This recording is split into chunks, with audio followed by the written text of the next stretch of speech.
Yeah.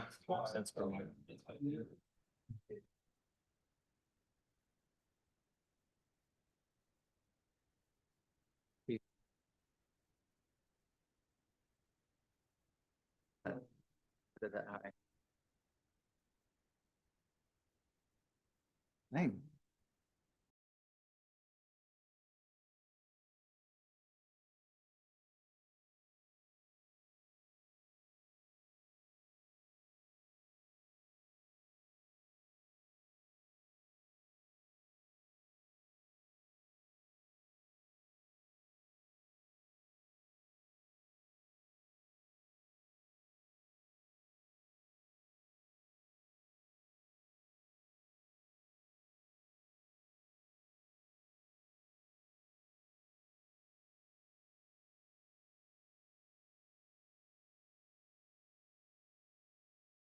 That's my understanding.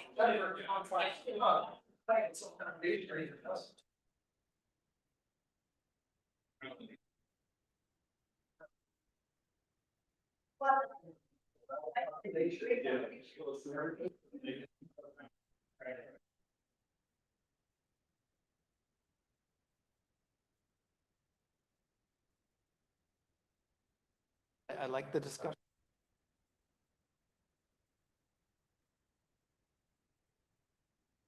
Fact, it's how.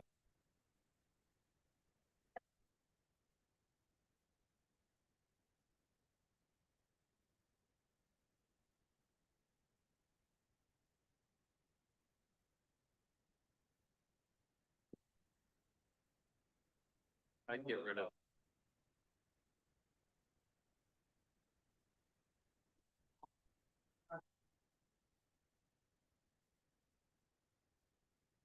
Madam Clerk, are we We are ready to go. good to go?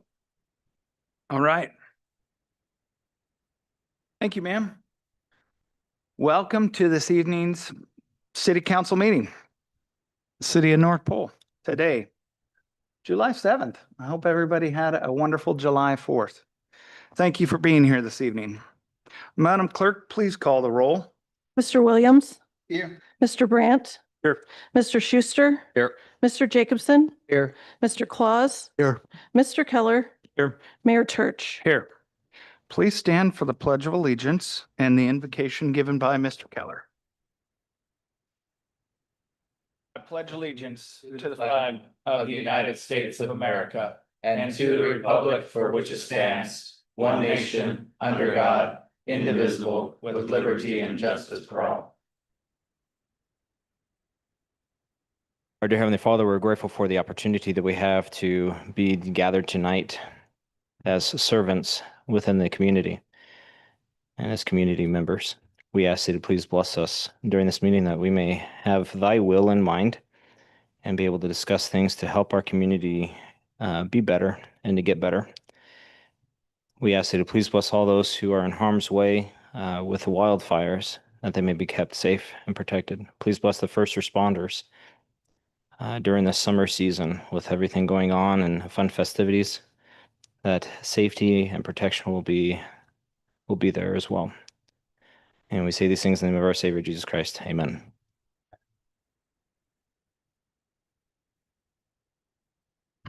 Move to approve the agenda. Second. Is there any amendments or anything to the agenda? Seeing none, please call the roll. Mr. Keller, Yes. Mr. Claus, Here. Mr. Brandt, Yes. Mr. Williams, Yes. Mr. Jacobson, Yes. Mr. Schuster, Yes. and Mayor Church. Yes. Thank you for that. Item number 5. I'd like to move to approve the regular meeting minutes from June 16th, 2025. Any changes? Madam Clerk, please call the roll. On the minutes of the June 16th meeting, Mr. Schuster, Yes. Mr. Brandt, Yes. Mr. Keller, Yes. Mr. Jacobson, Yes. Mr. Williams, Yes. Mr. Claus, Yes. and Mayor Church. Yes. And that's 6 affirmative. Thank you. That brings us to action item 6, communications from the mayor. It's been a long 3 weeks. I'd like to start off by thanking the Air National Guard 168th refueling. They put on a civic leader flight. And some civic leaders, along with some lieutenants who will soon be fighter pilots, got to go up as part of Red Flag and fly over the J Park and refuel F-16s. It was a neat, really super neat experience. I have added all of our council members to that list, along with our fire chief and our police chief and our director of city service. Along with anyone else from the city who would like to go, we can add you to that civic leader flight. It's 4 hours, but what you learn from that and being out there, and the job that they do at the Alaska Air National Guard and protecting our freedom and doing refueling, it's pretty exceptional, and goes down as one of the coolest things I think I've done, minus getting married and having kids. It really is a neat experience. I attended the change of command at Eielson Air Force Base. I'm sure you saw that in the newspaper. Colonel Townsend, actually saw him out Saturday on his way out, so got to say goodbye to him again and his family and wish them well as they drive down the Alcan, and then welcome Colonel Johnston and his family, who will be living here in the North Pole area. So good to make that, and if you see them around, introduce yourself. We have been busy, the Director of City Services, Tim, and I, working on our DSIP projects, Defense Community Infrastructure Program grants. That has taken up a majority of, I would say, the last month of my free time. I'm sure it's the same for him. But we got those submitted late last week. It will be a month and a half to 2 months before we hear anything back. I know we've both received the letters that they're submitted, so we'll wait to see how that turns out. I would like to thank the North Pole Chamber of Commerce for an amazing 4th of July parade. It was one of the best that I can remember having happen here in the North Pole. I love the bike decorating contest, and watching the kids be so excited to be part of their community and ride through the parade was pretty exceptional.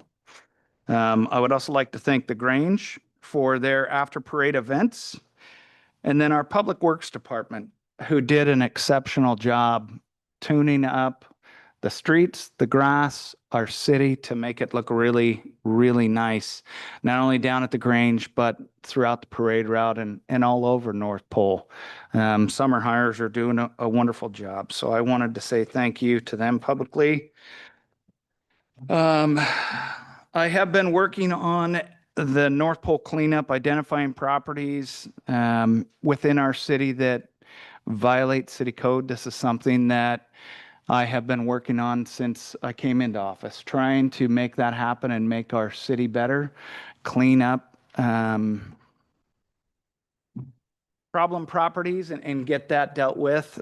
So I'll be out again next week, hanging notices and trying to get that. I'd like to thank the Fairbanks North Star Borough for their efforts, our police department for helping out with that, and trying to make North Pole a nicer, safer, healthier place for all of us to live. With that, nothing else for me. Any questions of the mayor? Please. Quick question about emails. I've sent a few emails to you that I've never got a response from. And so when I was going through my emails the other day, I noticed that you actually have 2 different email addresses you're using. And I'm wondering if one of them you don't respond to or something. I respond to all of them, and I haven't not seen your emails. I try and respond to every single email that comes in. Okay. So if you want to get with me after the meeting, we can go into my office and run through my emails and. Okay. I'm just curious because it's confusing to not only us, but the public when you have 2 different emails. Which is your official email that we should be sending Yes. correspondence too. Both of them. I check them both daily. I try and check them both hourly. And I did it that way with a purpose so that the next mayor, it was very difficult when I came into this position.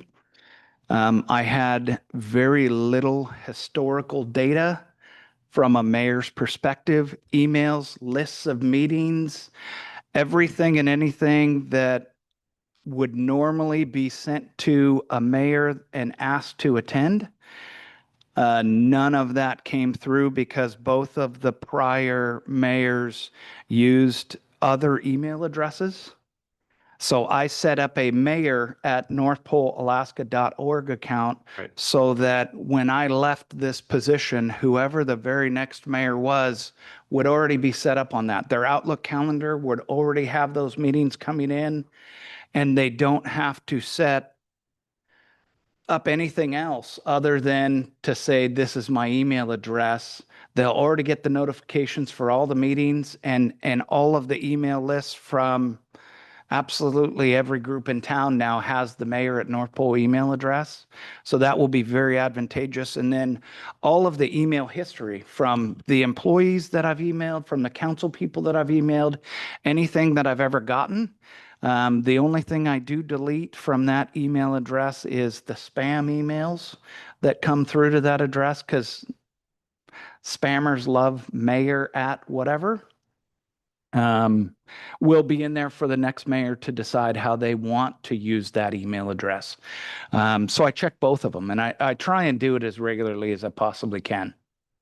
Was there some things we should email you about on your council member email and some things on the mayor email? At Because this point, you're using them interchanges, so there's no rhyme or reason to which is which, and I don't know if I need to. Should I just send everything to mayor or everything to L Church? either way is fine with me, David, whatever works best for you. And I understand that there is a confusion in that because when I send from my mayor address, it has mayor and then it comes into my council member address as a sent email. So as responses come in, that comes into my council member because I can't have two at North Pole, Alaska addresses on my phone. So if I'm out mobile, I can't always monitor the mayoral email address. Does that make sense? Yeah, I understand. Okay. Yeah, and that's what I assumed was happening. That's why I wasn't getting responses. So last time I just CC'd both of their emails, so And I that's didn't know. super. But if your intent with setting up the mayor email is for future mayors to be able to look back on everything, they won't be able to look back on your L Church emails then. They'll look back and actually see the entire history from anything that was sent or received through the mayoral email.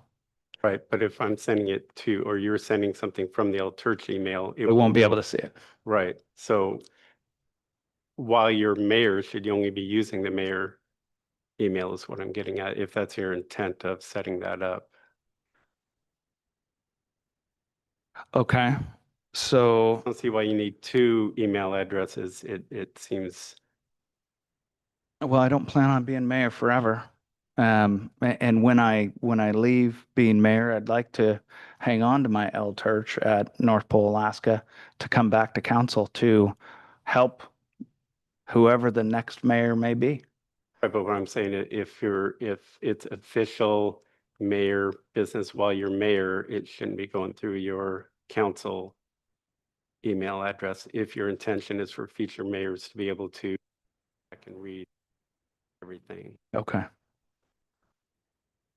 I just think if I'm confused, but I assume the public is confused and they might not be getting responses from you like I'm not, so.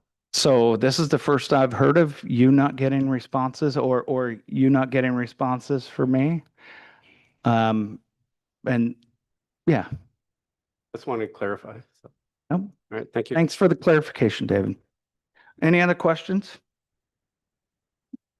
Okay, moving on. Citizens' comments. Any person wishing to speak needs to sign up on the list located on the public testimony table. Respectful standards of decorum and courtesy should be observed by all speakers. Remarks should be directed to the council as a body rather than any one member of the council or staff, and you are limited to 5 minutes. And I see you there, Sandra.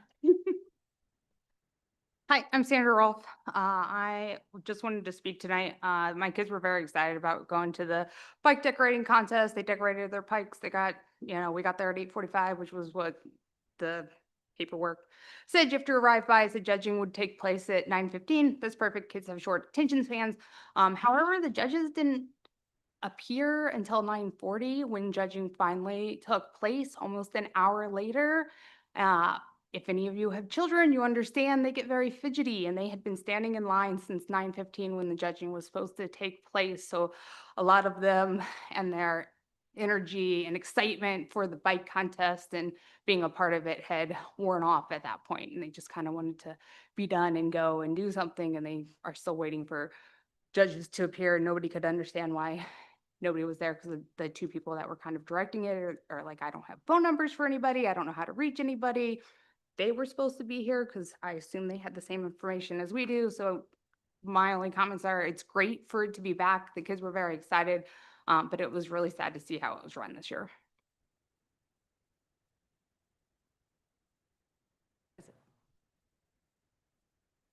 I'm sorry. So the entire 4th of July parade, it was actually put on and directed by the North Pole Chamber of Commerce, not necessarily the city, although we do support it.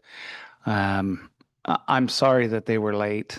I could tell on your frustration when I showed up that that did bother you, and I'm so sorry. Your kids did great hanging out, waiting for the other two judges, and we had actually discussed about 3 minutes before the other two judges showed up about moving on and just judging those. So thank you for your patience. Your kids did great. All the kids that were there for the bike decorating did absolutely wonderful and super patient, but I understand.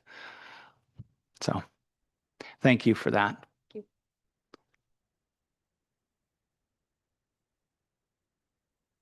Anyone online, Madam Clerk? I have nobody signed up online. Is there anybody else in the audience that would like to testify? Okay. Moving on, communications from department heads. Madam HR, since you're here this evening, would you like to start off? Okay. Madam Clerk. Okay, I just wanted to remind anybody that candidate packets are available.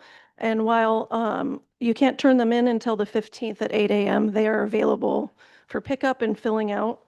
I just wanted to say it's been great having Tim here as a new team member. He's asking lots of questions, and I think he's a good member of the North Pole team.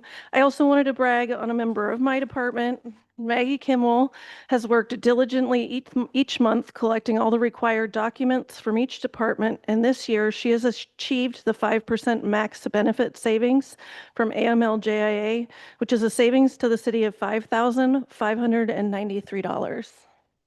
So thank you for your diligence, Maggie.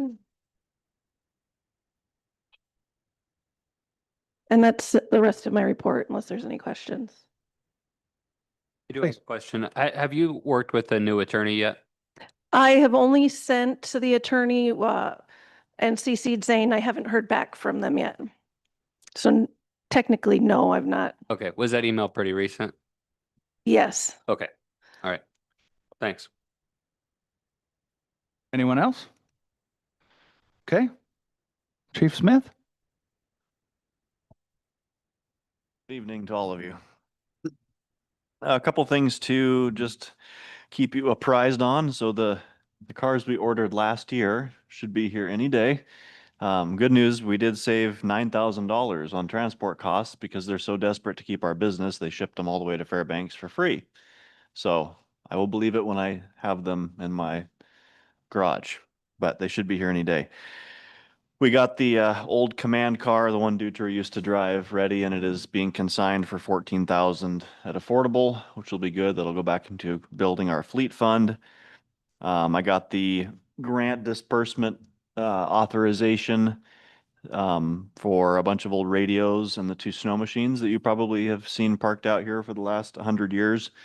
I'm actually going to donate those to WSAR to use for search and rescue. We use them so infrequently, they're basically just rotting out there. So with the caveat that if we do need them, they can deploy them and we can utilize them in the future. But this way they'll actually get some good use. The VR system is up and running, and I want to give each of you a personal invitation to come to the police department at some point and try it out. Give me a little heads up so that we can build a appropriate scenario for you, but I think you'll be pretty impressed. It's pretty interesting technology.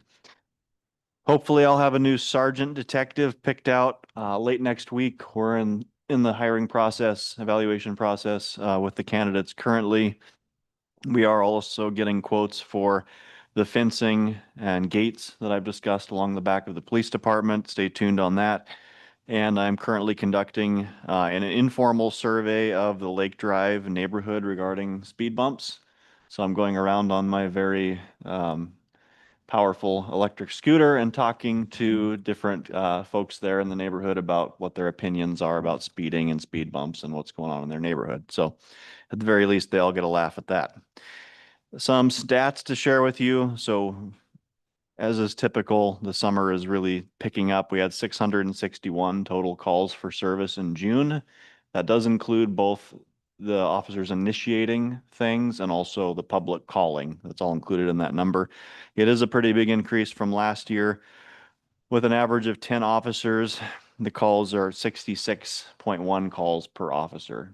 So if you didn't know, that's considerably higher than FPD has in calls per officer because we're such a small department. Self-initiated was at 546, 159 citations. We had 8 larceny cases, so we always see an uptick of shoplifting in the summer. And then we also are seeing a rather large resurgence of DUIs. We had 11 in June. 11. That's significant. And there's 2 factors to that. One, we have some very new and very proactive officers that are out there just pounding the streets at DUI hours. 2, crime always goes like this, right? So you hit something real hard for a number of years, and we saw a drop there for probably the last 5 or 6 years. Probably most of you remember when we had BHP and we had the unmarked Charger here at North Pole back when I was working that position. And we were really, you weren't going to get past any of us driving drunk. And that has curbed it for a time. And now we're starting to see that come back up. I would anticipate in the next 5 years, you'll probably see some of those grant funded positions and state sponsored traffic positions on the rise again because they need to address that. 11 is a lot for 1 month for our department. And that's all the high points from the stats. I'll take any questions if you might have them. Noticed in the article, that you guys were switching from your 45s to the 9mm Yes, sir. with the red dot. Are you have extra batteries? Because do you check them every time you go out before a shift? The ones we have are actually Trigicon. So what they use is a radioactive decay isotope, and long story short, they don't require batteries. Okay, all right. Yeah. That's good. I have a question about the vehicles that we're going to be replacing. So we're going to have 2 that we're going to be selling off. Is that correct? When we get the 2 in? Not necessarily. Okay. We always try to maintain what's the word I'm looking for? A reserve fleet, right, of vehicles that are used as to hot seat if one of the cars goes into the shop. Another priority I have is potentially doing some pit training. Are you aware of what pit is? Yeah. Right, and so to do that, we would need to upfit one of those older vehicles with some big steel push bumpers. So we're definitely going to probably be getting rid of one of them, but maybe not 2. It's not always a perfect 2 in, 2 out situation. Well, this is something I talked to Mayor about a while ago. When we bought the new vehicle, it was 75,000, I think. The vehicle itself was 42,000. And so it was 30-some $1,000 with all the add-ons that we put onto it. And when we sell these vehicles, we're stripping all that stuff out.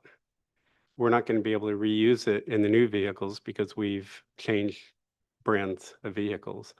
So I was wondering if there is a market for police vehicles, fully equipped police vehicles, that we could sell it at a premium over what we could sell it for stripped to a smaller police department, maybe in the villages or something like that, that needs a new vehicle. We could recoup some of the costs of the equipment that we put into the cars. It's certainly something I could look at. It would be the equivalent of you needing to buy a new, let's say, my family drives a Toyota Sienna, needing to buy a new passenger vehicle for your family. And so to do that, you go to the local destruction derby and you pick out a vehicle that's been just beat the snot out of it. And that's what you choose to buy as a long-term investment for your family. Like the cars that we're getting rid of at, 90,000 miles, they are destroyed. Like the reason we're getting rid of them is it no longer makes sense to try to do the maintenance because the life that those cars have and the way that they're driven, not irresponsibly, but just very hard. The chances of there being a small department that would want to give us enough to be worth what you're describing, I think is very low because they want an investment too, right? They don't want someone's car that's just had this, tar beat out of it for the last 10 years because they're just going to have to do that maintenance themselves. So we've had good success with rolling some expensive components we can reuse, right? Certain, like the radio, the radar, those are both $5,000+ pieces of equipment. We can and have continued to roll those from car to car to car as much as we can. Some other stuff, people talk about like the cage and different things like that. They're not the most expensive parts of those cars as far as outfitting. It's always like the electronic components in the car. So it's a good thought. I just don't know that it would realistically work because the car is about good for auction and someone, that goes and buys it for $500 or $1,000, and that's about all they're good for. I thought maybe there might be smaller departments that don't have the money that we have to replace their vehicles. And here it's a fully equipped, fully functional vehicle that with only 100,000 miles on it, modern cars. And I know you say they're beat up and everything, but for a smaller department that's not putting that many miles on it, maybe. That's why I asked if there is a market for that you know of, but if not, then. As a private citizen, I had an idea for like a Toro, right? Because departments, their cars are going down all the time. And if you had a small fleet of fully functional police cars that you could just rent out to that municipality short term, hey. Okay. Is A that a thought? conflict of Thank you. interest if you did that? Oh, 100%. Yeah. So, real quick, Mayor, if I could. Yeah, go ahead. I think what Chief Smith is trying to portray here is something that we've done with the fire department too. It's not worth it to keep it, so we used to donate it to auction, or not donate to auction, but auction it off. But now we have the program where we open it up for people to apply to receive the equipment. I think that's the best idea that I can come up with for fire. I'm not sure if we want to do that with police, just for the incident of liability. Like, we need to make sure that those vehicles are liable or functional enough to protect the individual in the seat and also do the job that officers need in the villages or smaller departments. So I think, Chief, what you're going for is probably the best option. I will look into it though. It's not a terrible idea. They just need to know what they're getting. Can we call it Toro Cop? All right, moving on to finance, please. Good evening, everyone. I was not at the last meeting and I understand the audit went well. And we haven't got the bound copies yet, but we are expecting them anytime now. We were able to upload the federal single audit to the federal single clearinghouse last week.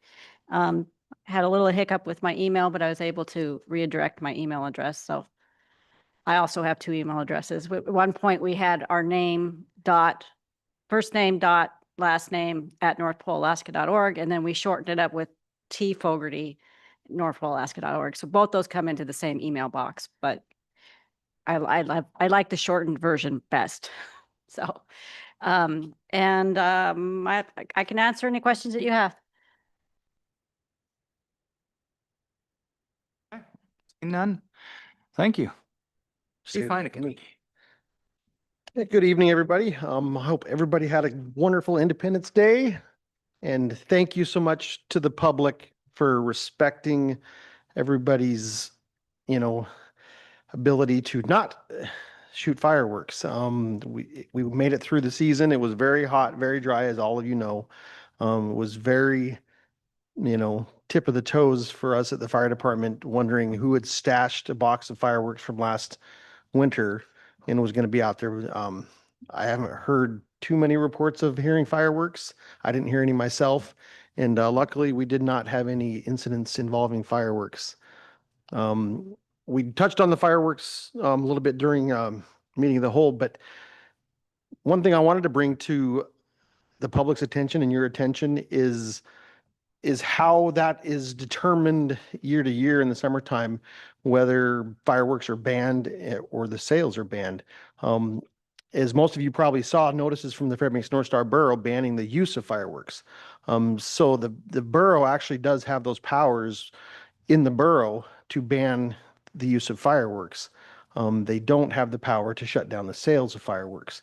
That power lies within the city of North Pole and specifically to the fire chief to make that determination to close the sale of fireworks. So I was in communications for the last week and a half pretty heavily with Mayor Hopkins' office about fireworks. I've been in communication during that time with all four of our normal vendors of fireworks.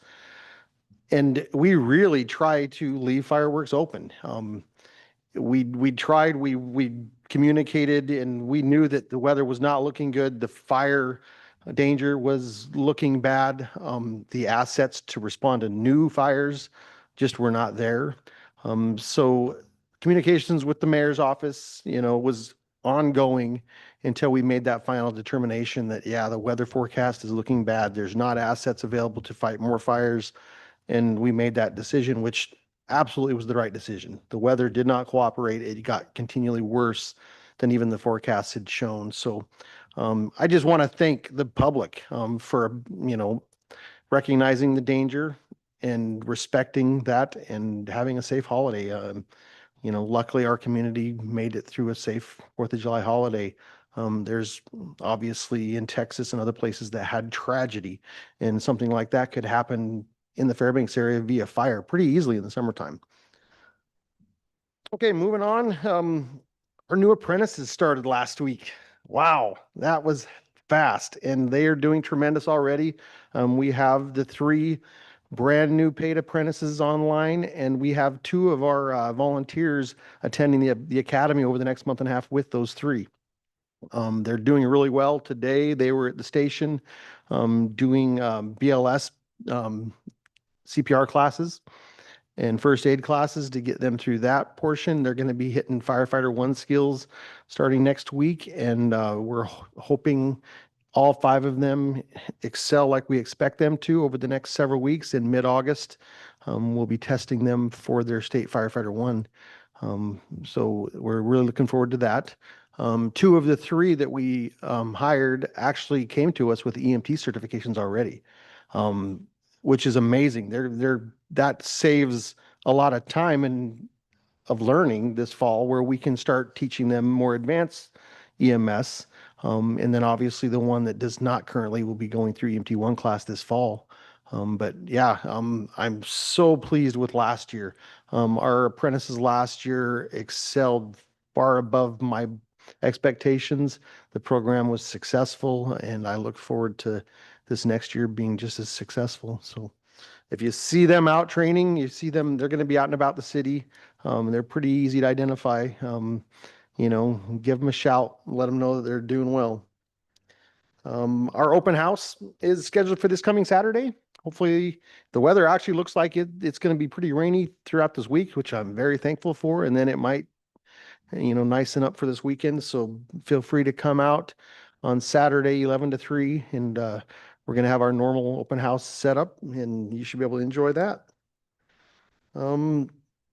With the apprentices now, we spend a lot of the beginning of the summer really getting our annual stuff taken care of so we can focus on the apprentices when they show up. So as notices went out, most of you probably heard or saw that we were out hydrant testing.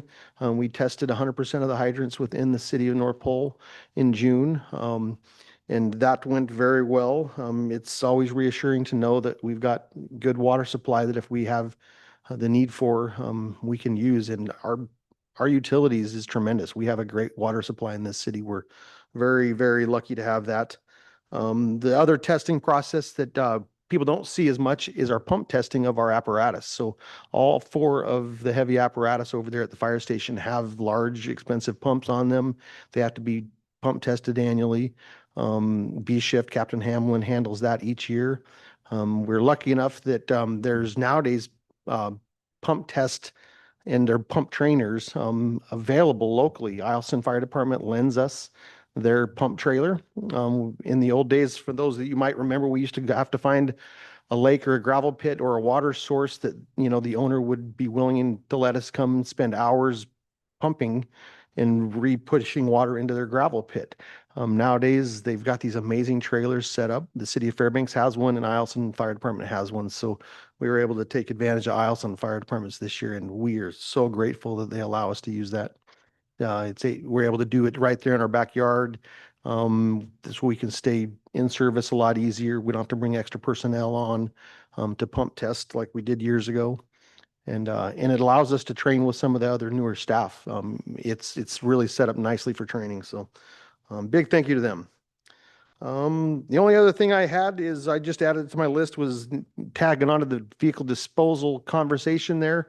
Just want to remind everybody that until something's presented to the council and approved, such as when we gave away Engine 24, we're bound by ordinance. There's only one way for us to get rid of those vehicles. The ordinance says it goes to auction, and it goes to auction. So keep that in mind, that our ordinances say there's one way to get rid of these vehicles. And if we want to do something different, as those of you that were around at the time, a couple years ago when we did Engine 24, we put together a proposal that the city council had to approve for us to go against what the ordinance says. So it might be conducive down the road if we find that it's a norm to relook at that ordinance and give us some options maybe instead of just one option of the auction. So that's all I have. I can take any questions. Okay, thank you, Chief. How's it going? So for utilities, I've received the memo from the Moose Lodge approving our request for easement in their parking lot. So we are good with all easements for the water main replacement downtown. Like Mayor Church said, we submitted our DSIP grants, which is fantastic. So they should get back to us around August 8th. Where either they're going to ask us to submit a formal grant application or not. So we'll find out. I met with Waterworth, our contractor for utilities funding forecasting last week. And I'm going to meet with them next week to get some training to figure out how to work that program. So that'll be exciting. The building department, we have 5 commercial permits active and 3 residential permits active.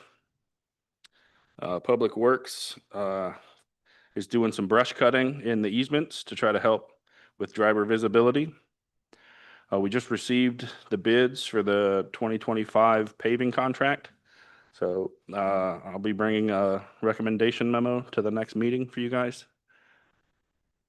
The natural gas conversion. So somebody was asking about us converting our buildings to natural gas, and I did some math. If somebody's really excited about math, they can meet up with me after this. But the small answer is it would cost us $21,264 on top of the $133,000 we paid last year. So natural gas is currently more expensive just in the sale of it than what we're paying for the number one heating fuel. That's not including any outfitting of the building or getting the plumbing to our actual buildings. I could show whoever wants to see the math if they're a math person. Somebody asked about the City of North Pole Drainage Improvement Program.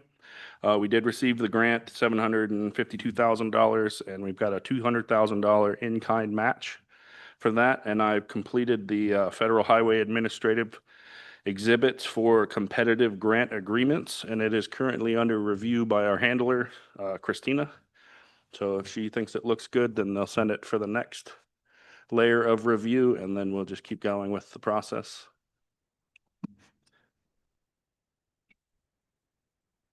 Any questions? How many more review processes do you think that we have before that grant comes before us and we can start using some of that money? I'm just thinking about trying to improve drainage through that Protect grant before winter hits. If there's things that we can do, what are the chances we might see some resolve and relief in that before the construction season is over? Yeah, I think within a month and a half, we should be able to start looking at using some funding maybe. Okay. I don't think this review process is very long. As long as I did a half decent job of filling out the required forms, then it should go pretty good. Okay. Any other questions? I got one. Yeah. The other day, I'd like to thank Tim and the crew, brought a situation to them and they was on it within, I'd say, 5 or 6 hours, and they took care of the problem. And tell you guys, I said, I really appreciate that because that was a hazard. And when I took pictures and showed you everything. Yeah. So I appreciate that. I'll tell them. Okay. Okay. Thank you. With that, that brings us into action item 10, ongoing project reports. I don't see our chair here for the North Pole Economic Development Committee. We did have a meeting last Wednesday. We talked about some projects and initiatives that the Economic Development Committee is working on. We sent out those minutes, and hopefully here at our next meeting, someone will be here to report on those. I'm sorry, I didn't bring that with me. I assumed that chair was going to be on here since it was part of the agenda this evening. Item 11 is unfinished business. That moves us right on to action item 12A of our new business. Ordinance 2025-07, a mid-year budget adjustment. Can I get a motion to bring that to the floor, please? Mayor, move to introduce and approve ordinance 2025-07 mid-year budget adjustments.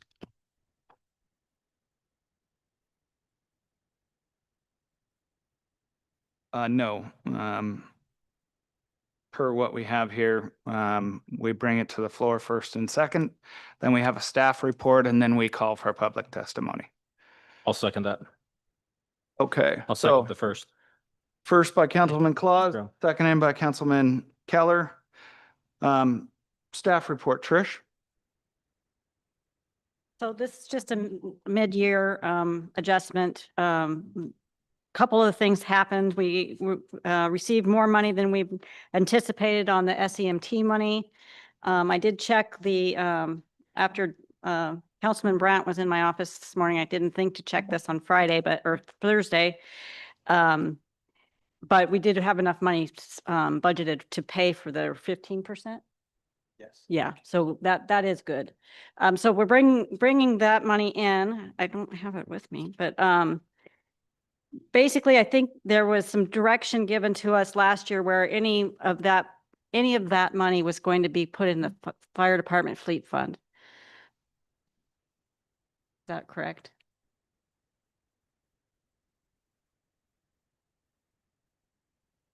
So we certainly can dive into that during council discussion, but if you want to skip over that, we can bring that up in discussion after we go through our staff report.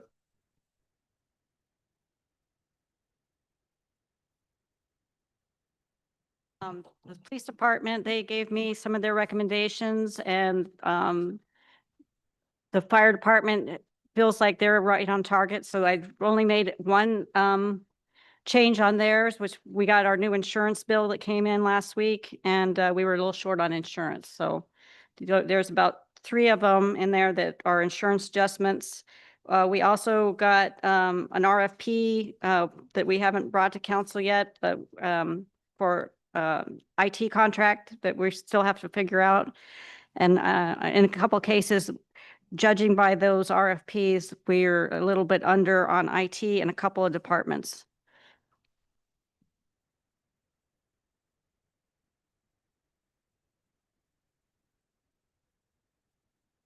So it's just a budget adjustment.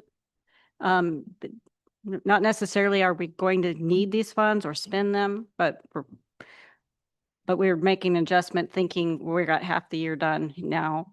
And if things continue to be the same, we might need a little adjusting. Okay, thank you for the staff report. Madam Clerk, do we have anybody signed up to give testimony to this item?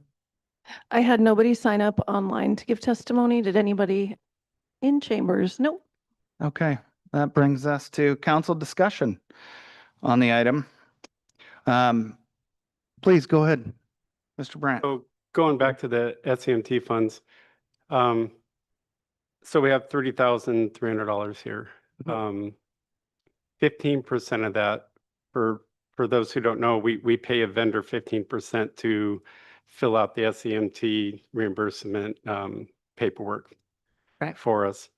So instead of transferring the full amount to the fleet fund, shouldn't 15% of that amount go into the ambulance fee, which is where we take the money out for? We had enough money already budgeted there for the payment. We did that in the original budget. Okay. Correct. Right. Okay. And even with the overages, I think we have enough money there. I looked today with 15% of what we received, and it looks good. Yeah. Okay, great. Another question I have under the admin budget, there's publications and subscriptions, an additional $2,000. Right. I kind of round up, but Michelle had What given kind me. of publications are we spending? Because we already budgeted $4,000 for that. Right. We got a subscription to the News Miner that's new this year, and there's another IT. The IT is in the city hall. So I can take that one if you don't mind, because both of those are mine. Okay.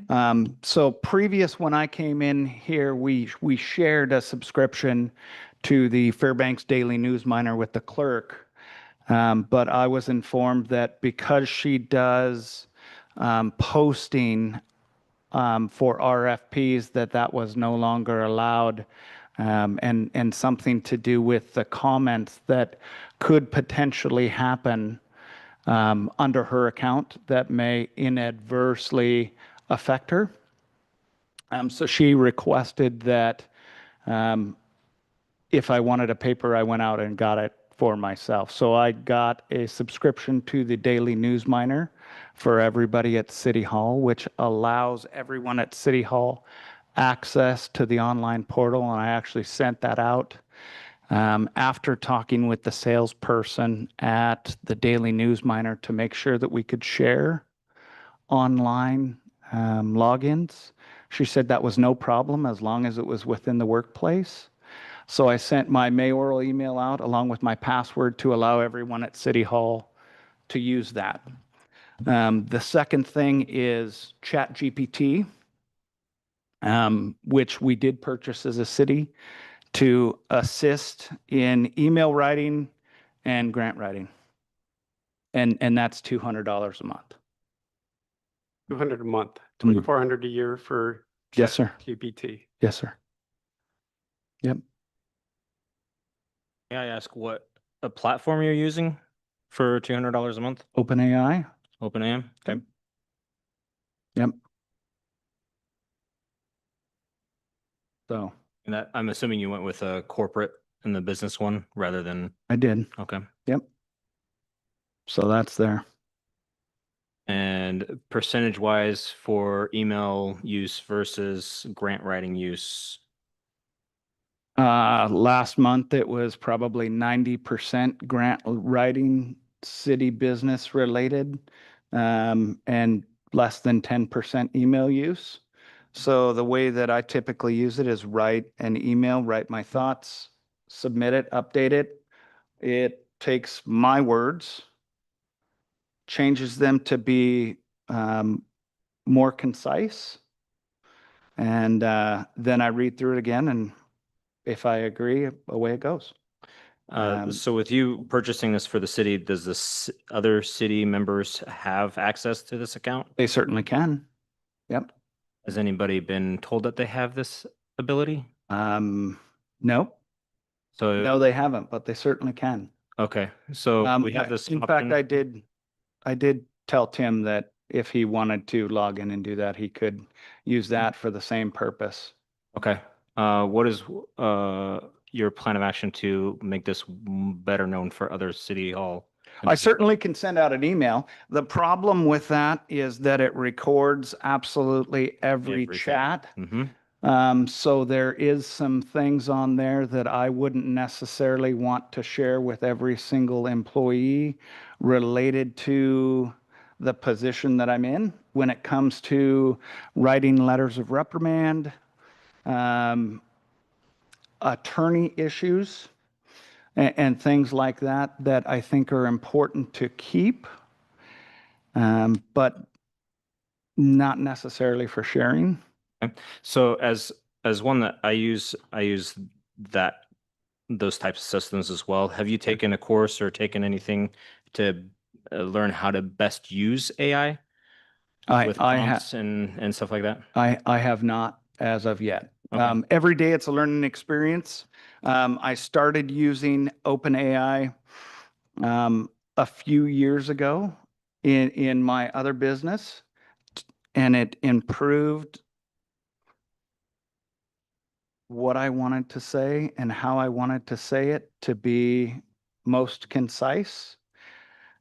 And when I'm dealing with generals, commanders, and my letters have to be very concise, very to the point, and very professional, I can do okay on my own.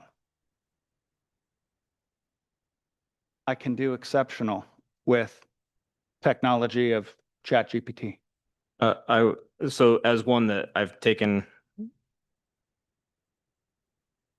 I don't know course, but I've learned more on how to prompt and how to utilize AI to the best of its ability. I would highly recommend you kind of looking into that, learning how to properly give it prompts to enrich the opportunity.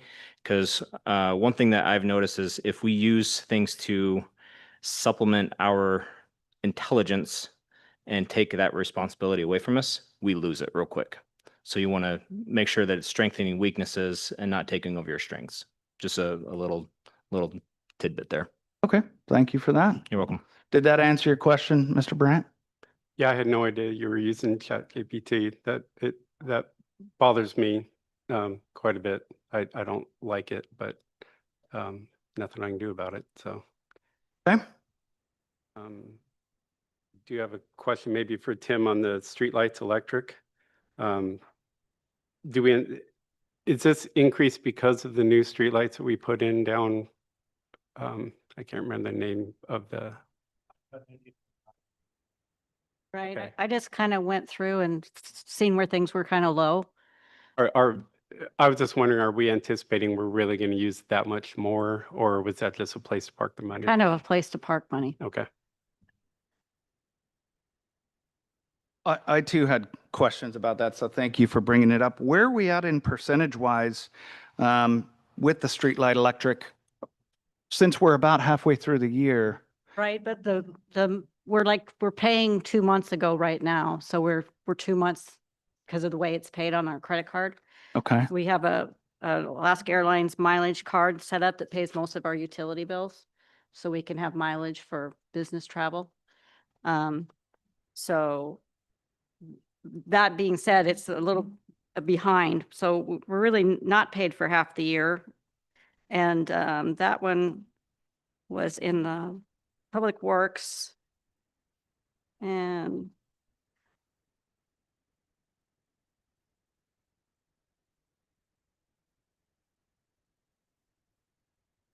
we originally budgeted for $40,000 and we have spent $21,000.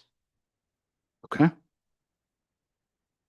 For basically 4 months or 5 months because we're 2 months behind. Right, yeah, so So it will be more. this last month, the bill for those streetlights was $6,565.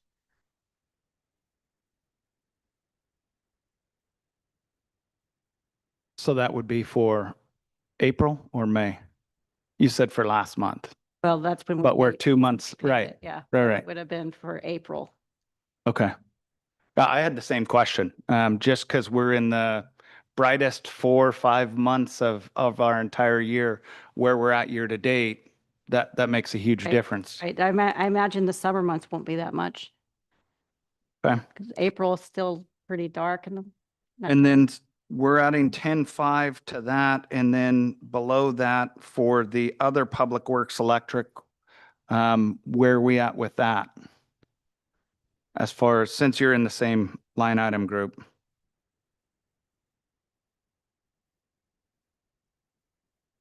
We Sorry. budgeted 7,500 on that one, and we've used 5,500 of it. Okay.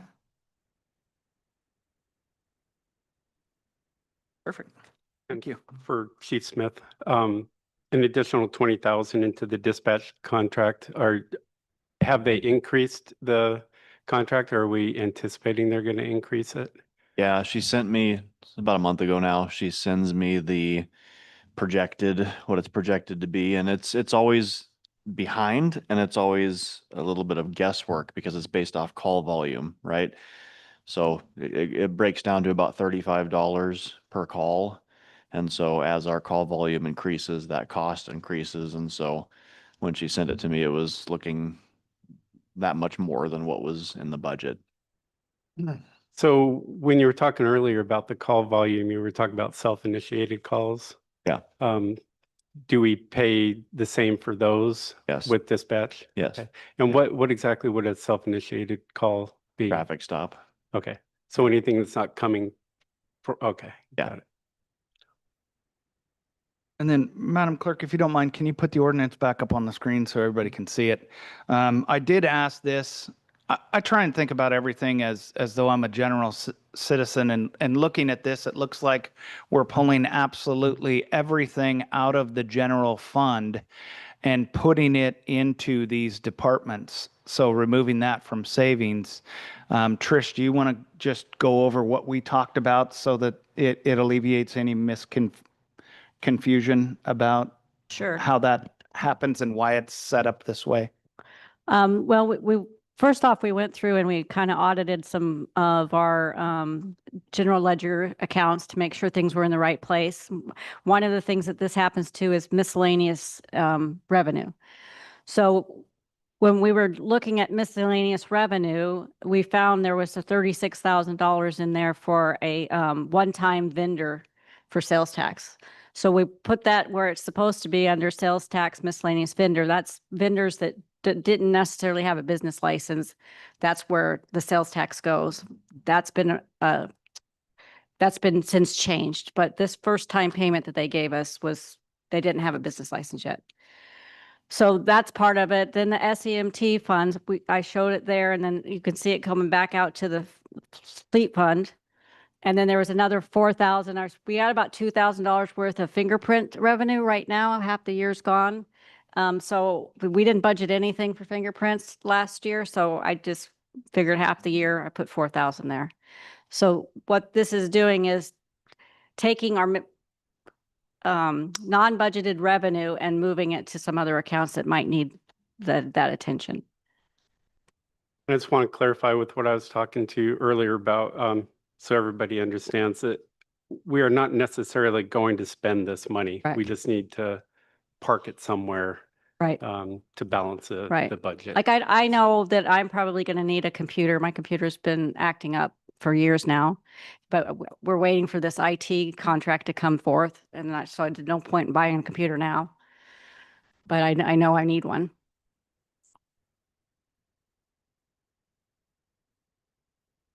And then the second page, if you wouldn't mind, so this page here, if you wouldn't mind going over that, because this is part of the same ordinance. Yeah. It's just set up differently. So if you don't mind explaining this, we've I should have talked put about page 2 on that. That would have been more telling. So the assessment funds there that we went back to Cassell in that module to run the assessments. It wasn't working well in Tyler. So this is their maintenance agreement that we have to pay extra. So I didn't put it there in the original budget because we hadn't made that decision yet. So to put it in the right fund, that's where we're putting it. And then the impound fee, this is legal fees that wasn't necessarily budgeted for a certain impound situation that we had.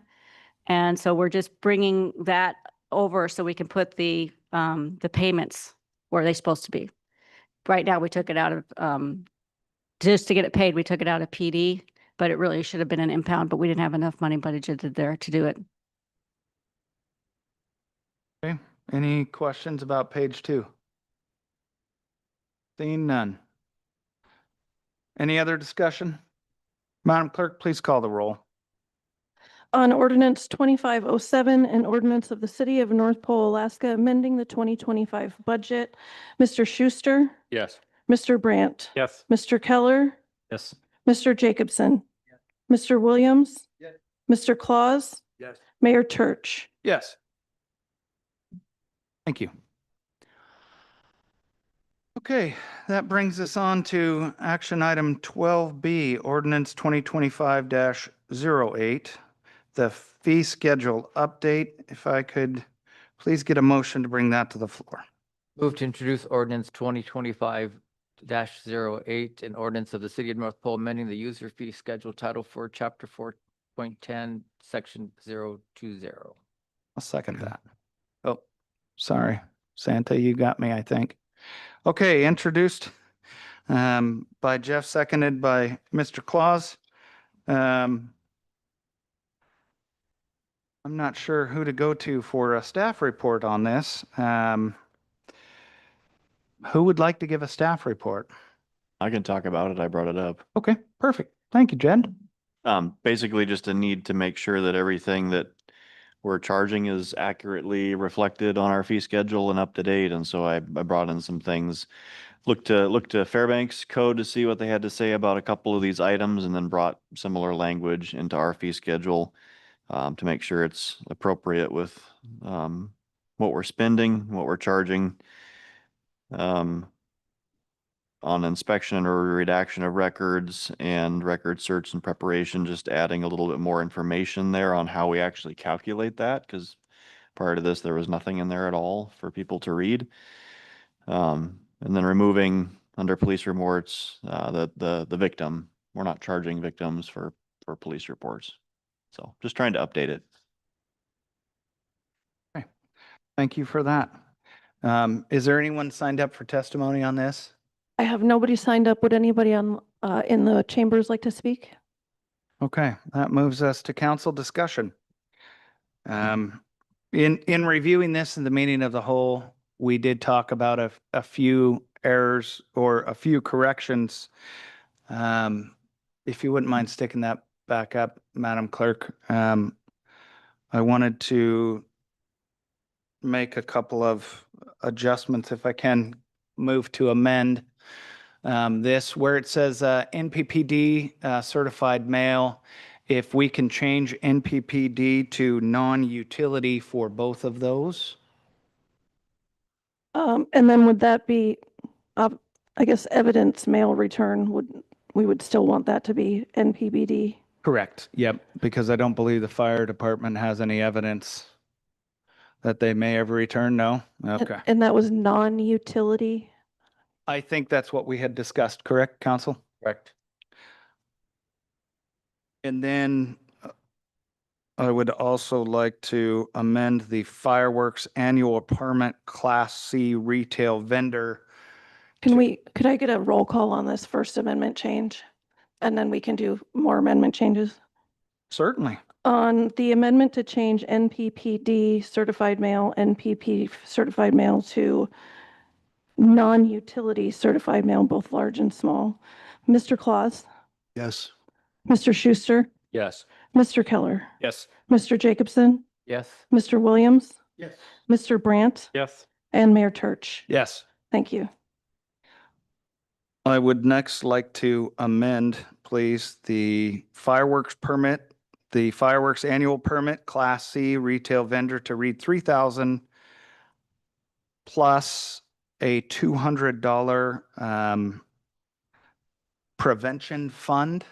It is in our code that says that needs to be in there, but to clarify that, we'll take the $3,000 out of plus $200 and then write in maybe quotations, fire protection fund. Chief Heineken, do you think that fits the bill? Fire prevention In the fund? code, yeah, in the code, Okay. it says fire/accident prevention fund. That's what it says in the code. Fire/accident prevention fund. Yes. Discussion on that? Okay. Madam Clerk? I heard the first on that was you, Larry, and I'm sorry, I didn't get the second on that. Second. Thank you.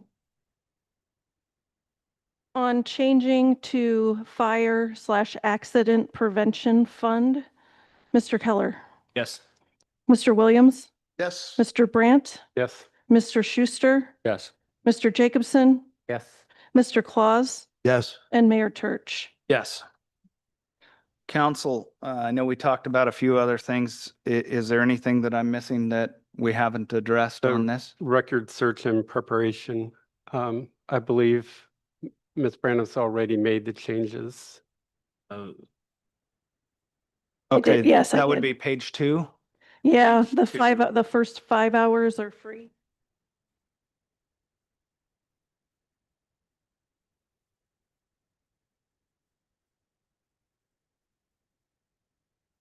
Okay, perfect. We need to vote on that since it has been changed. No, because it came before the floor. Okay. Okay, perfect. And any other discussion regarding ordinance 2025-08? I'm not sure if free is the right word I want to have there. Maybe not billed, like nothing is free. Really. Hours, no charge. No charge.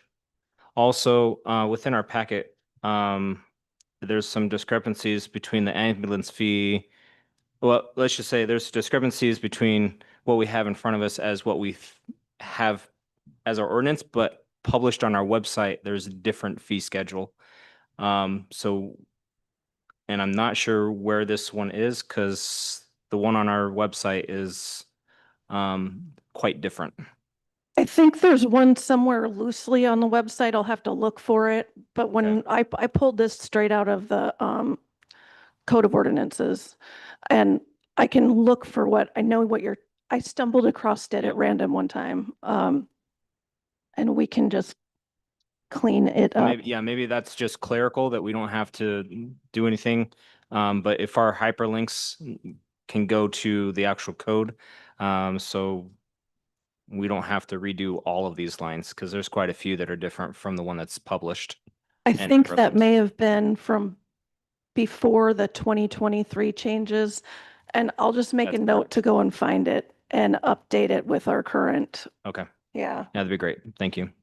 Just to make sure the public is, because I wouldn't write to fee schedule and it's 2017 is the latest. Yeah. Maggie and I will make a note of that. Thank you. Madam Clerk, do we need to make a formal amendment to change the first 5 hours are at no charge base? If you would like to, it's kind of the Versus same free. thing, but we can I'm okay with the clerical change as long as council's okay with that. Okay, any other discussion? We skipped over public comments. I believe we asked for public comment, did we? We did, yeah. Madam Clerk? Oh, okay, I'm sorry. Okay, Okay, so thank you for that, though. I have a question, Chief, about you struck out event permit. So now it just reads parade permit. Oh, I'm sorry. I thought Chief did this. Can we pass the mic down? I'm sorry, just so that it's recorded on YouTube. Yeah, that's the one change on here that was Okay. for me. Sorry about that. So we don't currently charge people to have a yard sale, right? Which would be an event they would put in a permit for, because it doesn't take any actual work from the city, right? So a parade, we need fire marshal and the police chief to potentially show up and to look at things. So it makes more sense to change this event/parade permit fee to just parade permit fee. Do we not charge a permit fee for like the car show and bazaars and other events like that? Not that I'm aware of. Okay. So the only thing that we charge for is the parade? I think we should only charge for the parades, because if they're not actually going anywhere or doing anything, then, it's a pretty quick, oh, they're in their parking lot. They're not going anywhere. There's no safety issue. I don't think we should. Are there, charge them. both chiefs, are there any other events that you can think of that require police and fire involvement that would be a cost to the city? The only other one that I can think of is the one the senior center just did, remember, where they turned in the event and they were gonna block the parking lot off. And we had to approve that.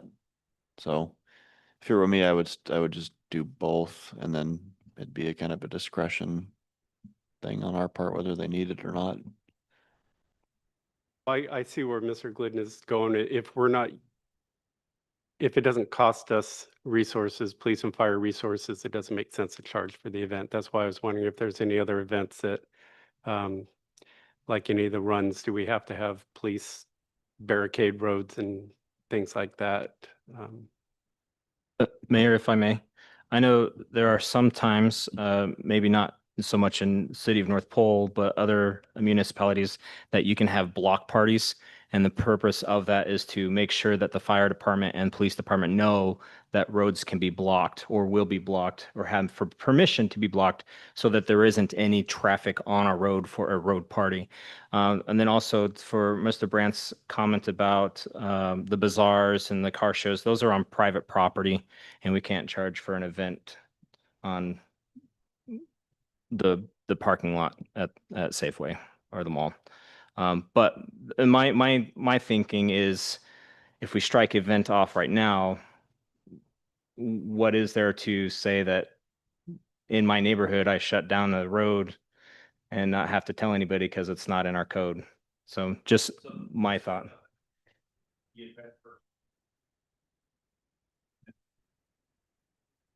Okay. So there's still going to be event permits and parade permits. Okay. You're just not going to have to pay $50 every time you put in an event. Okay, that permit. makes more sense. Okay. There's still going to be they have to tell us, we're still going to look at them all. It's just when like at a parade, the police are actually going to show up and be directing traffic, right? The fire department's going to have to move their trucks to a different spot. It's actually costing us money in a parade, but. I think even at an event, though, I think about cruising with Santa. We want extra police are going to have to be in the parking lot or around the parking lot for incidences, accidents, car parks, the fire department. Someone may trip, slip, fall on a curb and be called in there. Food truck rallies. Yeah, food truck rallies. I mean, any of our services can be used within the city, regardless of whether we call it a parade or an event. But if Mr. Keller's correct and we can't charge a fee for an event on private property, then. Not necessarily. Well, that's why I said if he's correct. I don't know if. So he is or that's not. where I'm right now trying to look up our code to see what. City of Fairbanks Clerk's Office, and Emily can attest to that, they have permit fees for a lot of things that they have to go through the clerk's office or the. The Department of special Engineering. event permits, because those have to go to Public Works, to Police and Fire, so they can approve barricade packages and approve the route. They They also have- have They have bazaars, multi-vendor. They have multi-vendor events, but it seems like when we have multi-vendors, the school's already taking care of. I have never seen a multi-vendor event permit out in North Pole, so, I haven't. yeah. I'm just saying that the city can control events through a permit process, whether it's on private property or not, because there is impact to the community. It's a matter of, do we want to go down that pathway to do that? And I would just encourage you to look at the city of Fairbanks code and permitting, just to see how cumbersome that can become. Well, I'm all for getting rid of the fee for events. So I don't have a problem with that. But as long as they still have to fill out a permit so we can tell if we are going to need to use resources. And so your explanation that we're not getting rid of the permit, we're just getting rid of the fee. I appreciate that.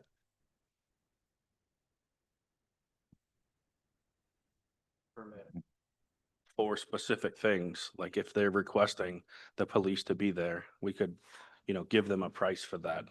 We just couldn't, put a dollar amount for every event. Right. This is strictly for the permitting section. Paperwork.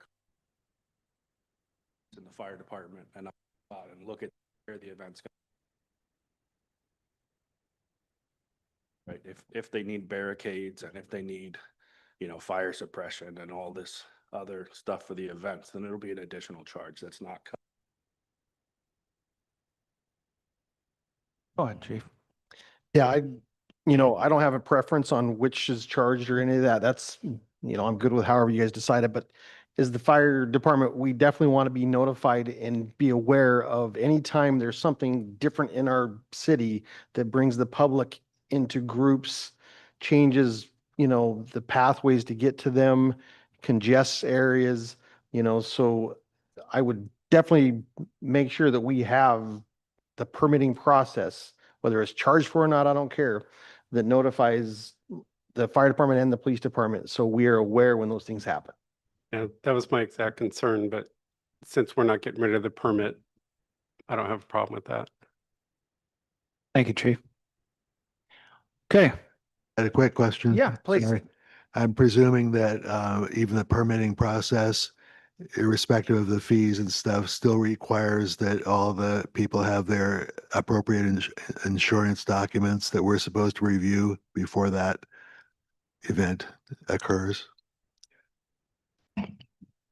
Thank you. Yeah, the fee's not changing the process at all. Or the paperwork. It's just whether or not we charge them to look at the paperwork.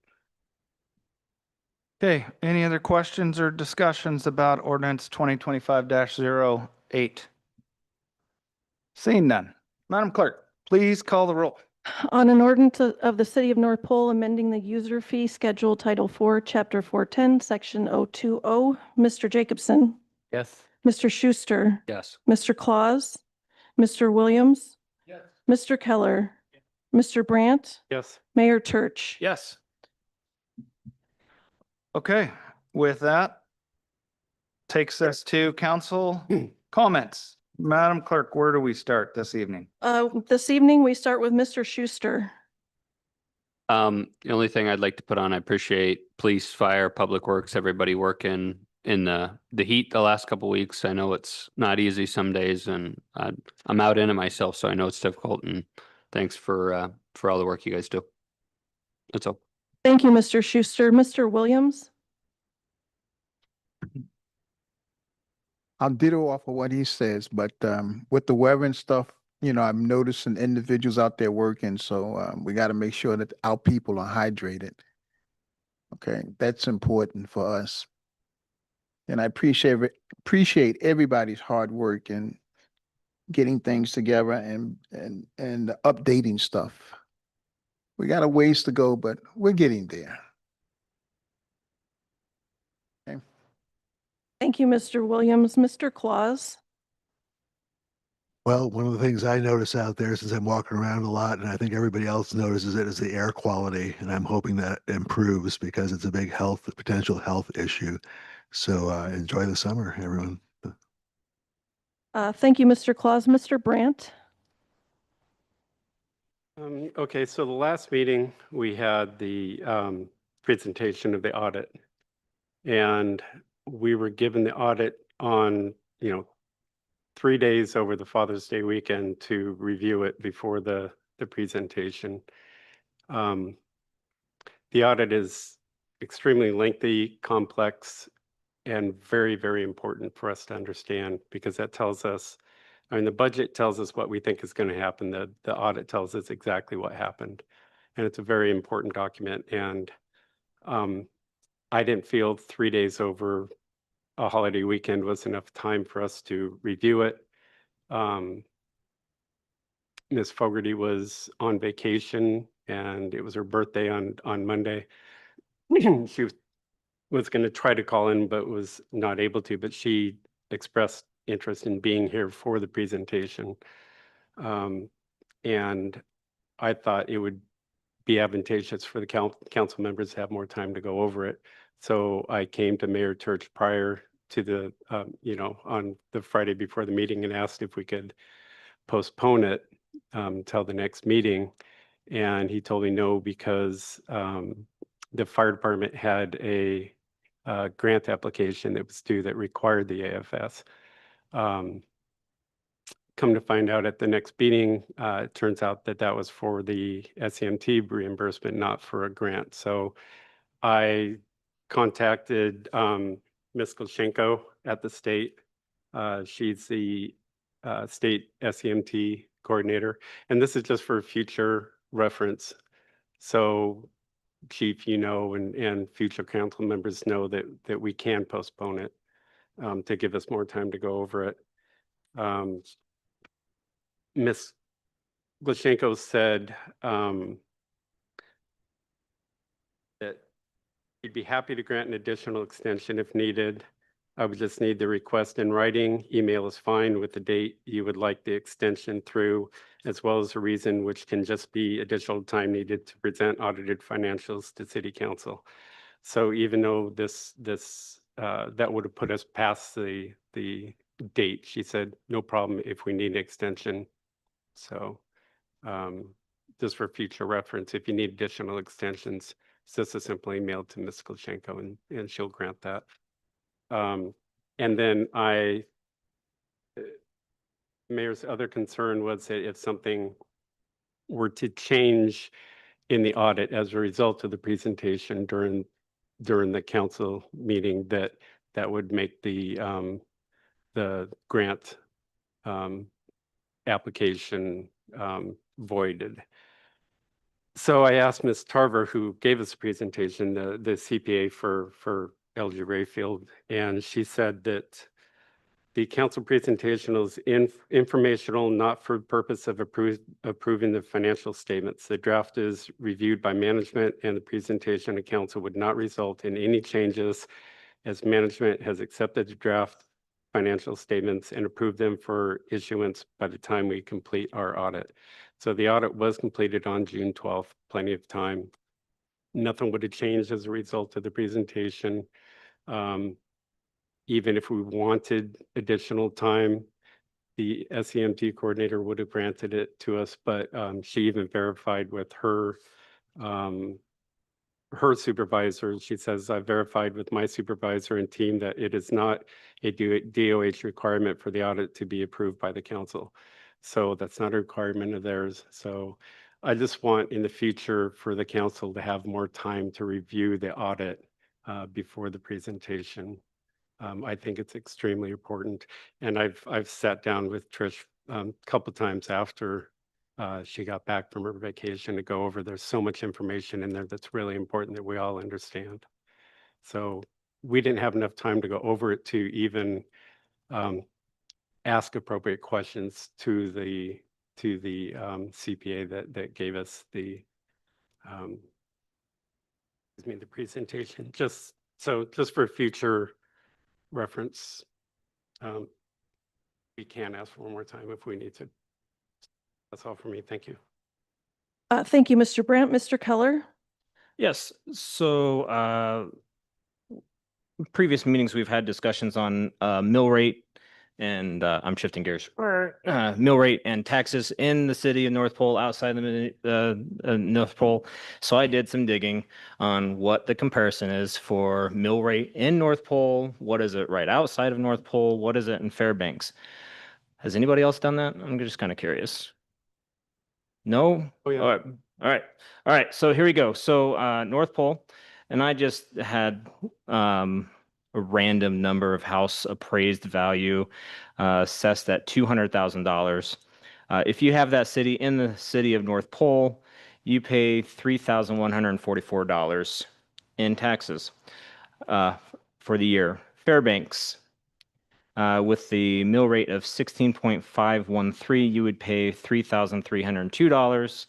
Brookside, you would pay $3,022. So literally you pay, oh, I can't do math right now. 120, this has been a long day. $120 more to live just in Brookside, right outside of city limits, where you first responders will actually be North Pole Police and North Pole Fire, most likely, because they're closest. Is that correct, chiefs? Side. Right. So I'm thinking like Brookside condos, and they're right outside of city limits. North side of Badger, where I actually lived when I first moved up here. You are North Star Fire, emergency medical. This is all mill rated in education, general government, government bonds, school bonds, solid waste collection, solid waste bonds, economic development, which everybody pays into actually. Your mill rate was 14.168, so you'd pay $2,833. So for the convenience of living in the seat of North Pole, you literally for 3,000 for the mill rate of 15.72, I think that is one heck of a deal. We have fire, police in-house. We have the city services that are here to help us. And anybody can go on to the borough website and look up how much your taxes are and where it goes with the beta new website. And it actually breaks down every single piece of your taxes. So you don't have to wait for that one time you get the one in the mail. You actually go in and see what mill rate is going to what. And so you can get a little bit more enthusiastic and emboldened passion about where your taxes are going with education of 5.44, of how much is going for general government bonds, school bonds, and your fire assessed areas. So there's a little tidbit. Another thing about fire service areas, that's the term, correct, Chief?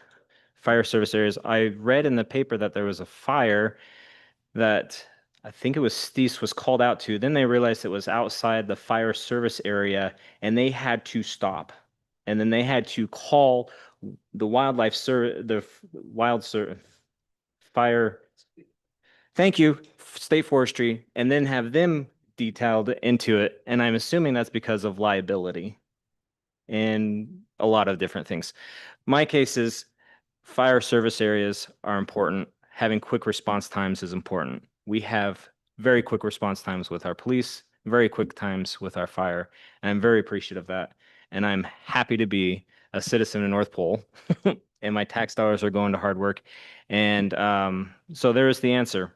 I decided to render my account of what I found, because it's been many months of us talking about taxes and how we need to decrease our taxes here in North Pole and how we need to be better stewards, which yes, we do need to be better stewards about what we bring in, but also what we pay out, and also be realistic on we are doing very well for our citizens and making sure that money going in is worth well and being expended well. On the other side, happy 4th of July. We are more than halfway through this year, which blows my mind. Keep being safe. The fires are not end. The fire season hasn't ended yet. Yeah.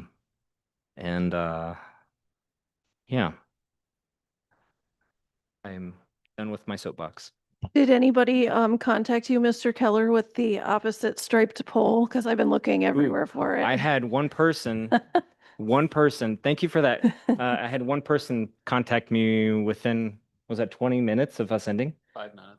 Okay, yes, it was literally, he was like 5 minutes later, like after like saying done, and I was like, oh, he did find it. Good job. So yes, one person.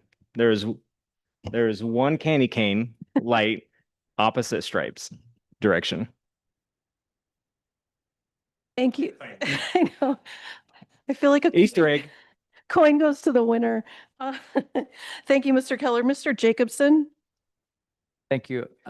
This last weekend was an incredible time for our community, and we really, I think, brought a lot of people into our community for no credit to us, actually, with them being run by the North Pole Grange and the North Pole Community Chamber of Commerce.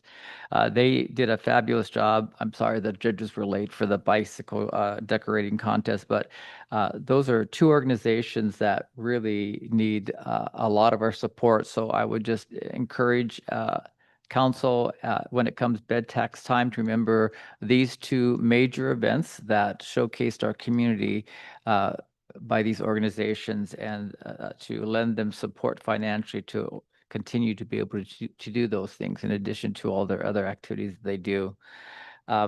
We are fortunate that we're a home rule city, which means that we have police powers, we have fire powers, and we have road powers. Unfortunately, the borough is not a home rule. They don't have road service. They don't have road powers, no law, nor law enforcement power, no fire power. Those have to be organized by neighborhoods into service areas. And so those service areas determine what tax rate are they going to charge themselves for road service, snow removal, for fire service. And if you are not in a fire service area, you do not get fire service. As those people are paying property taxes for fire service. And if you're outside those boundaries, they cannot spend funds that are not benefiting their taxpayers. So unfortunate as it is, it's a hard ache for fire departments to realize they can't provide service, and they see that it's just so close. But legally, they are bound to the taxpayers that are paying for those services. Thank you, Mr. Jacobson. Mayor Church? Thank you, Madam Clerk. I would like to thank the firefighters who are out there fighting the fires all over our community, all over our state, that put their lives on the line to protect our assets, our property, our life, our animals. It means the world to us, and thank you just doesn't seem like enough, but it's all that I have today. Councilman Keller, thank you for the invocation.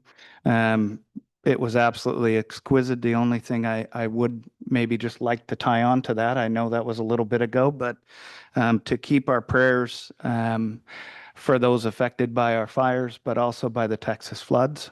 That's devastating. In less than 3 hours, in the middle of the night, the water came up and took people out of their homes into the water. And I can't think of a worse death than to drown.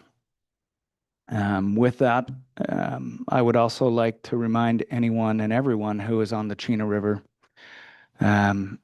to please wear your safety vest. If you are floating, there are areas that are very dangerous throughout town. I know the Chena River is a lazy little river, but it has some nasty, nasty undercurrents in a few spots. And we talked about this in our FAST meeting about, or in our Civ Mill meeting, I'm sorry, about how important it would be to put signs out in those known problem spots where we can identify those channels that truly will have their way with you. Alaska isn't easy. I'll take a bear over a whole lot of things, including snakes. But the waters in Alaska are brutal. Similar to the personal attacks I've received here this evening, I'd like to say thank you for that. It is not easy sitting here in this seat, trying to think about the employees of the city, the residents of our city, and to keep things moving forward. And I appreciate those council members and employees and people at the city who support a positive way of doing things instead of bringing it in the public eye. Sometimes there's good in having a conversation behind closed doors. And I don't necessarily think that everything needs to come to the public forefront when a simple discussion or a phone call could have fixed that. I tend to do things in a much kinder, gentler way than most. I'm not going to get up here and pound the gavel or get angry about anything one way or the other.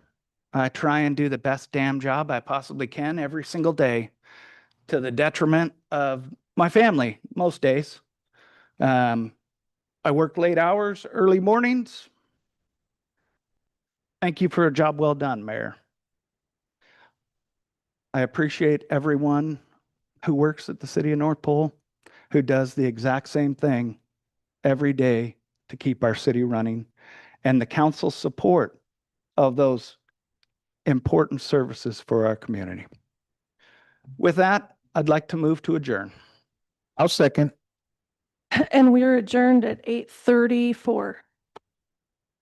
Oh, hey, sir. When is, what date? To go out there? I don't have a date yet. You don't? The Alaska Air National Guard sets those dates. Okay, all right. Well, So